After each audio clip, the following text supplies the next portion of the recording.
Сегодня из Башкортостана на боевое слаживание отправились еще два национальных формирования. Танковый батальон имени Сергея Зорина и зенитно-артиллерийская батарея имени Шарифа Сулейманова.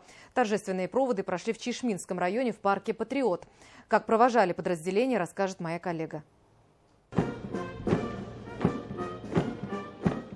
Плечом к плечу они снова встают в строй. Только на этот раз вместо казарм огромная площадь парка «Патриот». Сегодня из нашей республики на защиту Родины уходят башкирский танковый батальон имени Сергея Зорина и зенитно-артиллерийская батарея имени Шарифа Сулейманова. Я хочу сегодня от имени всей республики выразить вам слова глубокого уважения и слова глубокой благодарности.